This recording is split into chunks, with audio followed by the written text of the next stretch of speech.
start with a good mineral water. This one is from Germany, right here. And, well, it contains magnesium. Magnesium is a good catalyst for the process in making the ormus. This particular one is from Germany. I prefer a water that's more alive, not something that's distilled or anything else that's sterile. I want something that's like straight from the spring. Now, I'm also going to use Great Celtic sea salt. This is about a half cup, or 125 milliliters by volume. Now, I'm going to go ahead and add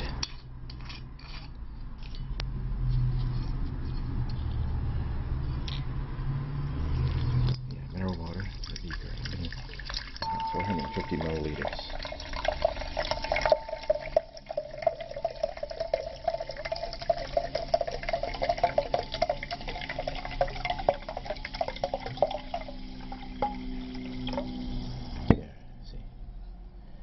Now, I'm going to go ahead and add my salt.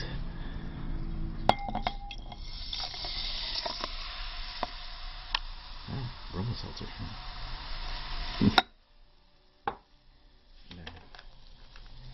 Stir it up. My stir rod. I'm going to let that sit overnight. Alright. Step 1. Done.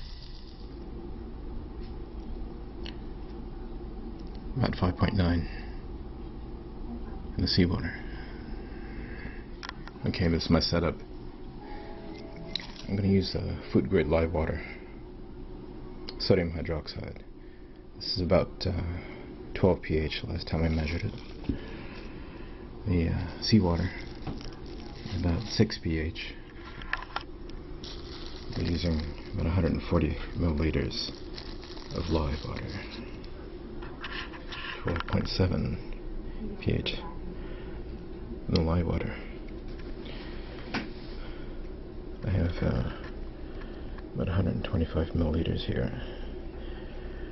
Last time I added 140 milliliters to bring it to about pH 10.5. I'm going to add this 125 milliliters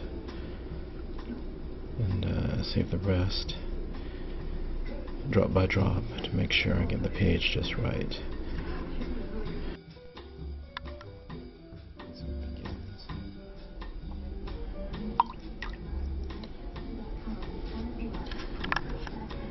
See again when I hit pH 10.5.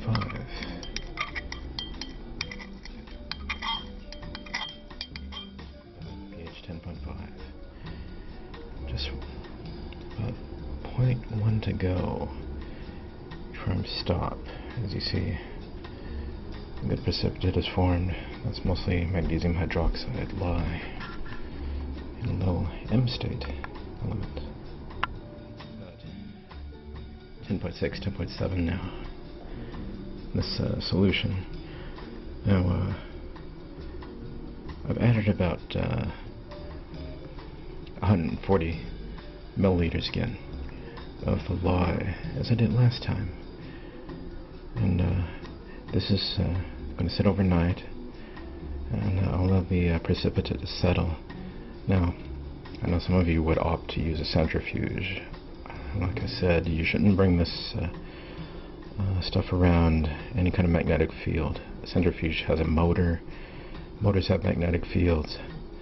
As you notice, I'm using a glass stirring rod. I'm not using any magnetic stirrer. So we want to keep as much of that M state as possible. I brought it as close as I could to pH 10.7. See, I know it's going to keep cooking overnight. It's probably going to raise the pH just a little bit as it sits overnight. Makes a Faraday cage. It's made of 2 nested steel cookie cans. As you see, one inside the other. Guess what's in here?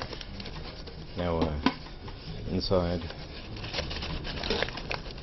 the nested cookie can is steel wool wrapped all around inside. Nest it within there. I've put my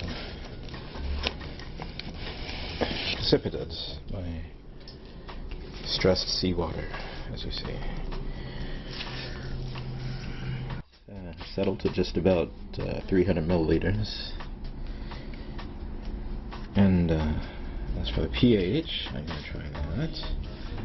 Let's see what we got here. So the pH is about 10.3, 10.4.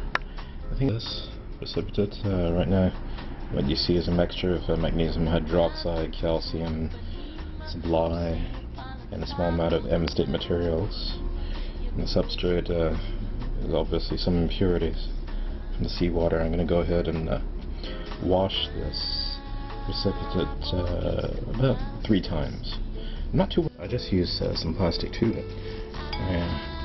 You just rack it out, just like when you're making wine. It's aquarium grade tubing, and then I drained it down to just about 350 milliliters, and then I'll just go ahead and use a good brand of distilled water. All I'm worried about now is that precipitate, so I don't really care about the substrate, except for washing it. I want to wash out those impurities. So like I said, I'm going to do this 3 times. I'm going to fill it back up to about 600 milliliters. See? Just like that. I'm going to let that settle again overnight.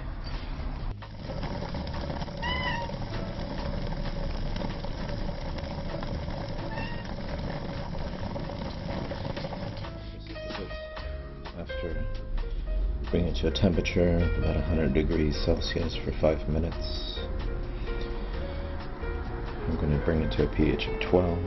Last time I added about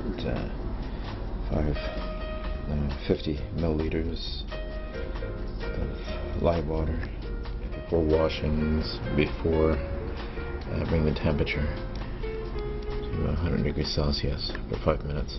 I'm going to bring this to pH 12. It's going to dissolve out the M-state elements. I'm going to filter out the rest. So pH 12. I added, well, the substrate was at 425 milliliters, about 650 milliliters. I should have drained off more substrate, but I'm going to go ahead and filter this. There are M-state materials waiting for me to harvest them.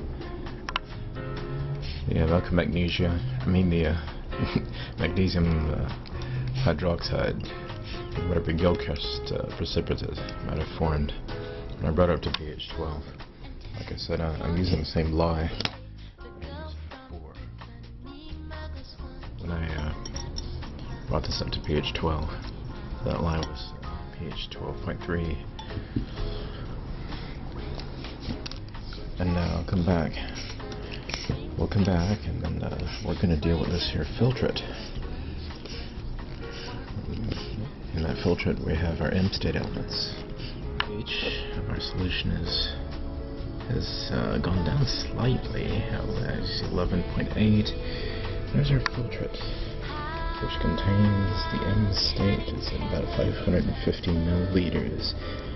So we filtered out about 100 milliliters of precipitate. Now, this is going to be very interesting.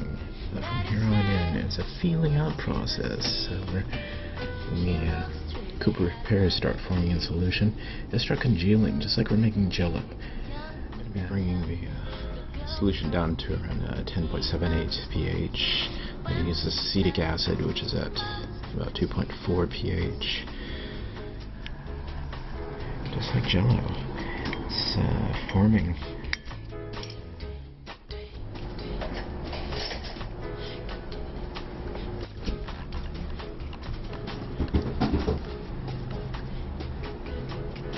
Taking a good close look at this stuff, you see a couple of nice globules right there.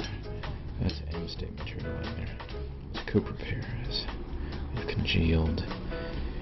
It's exactly what I want. So that's my ormus, orbitally rearranged monatomic elements.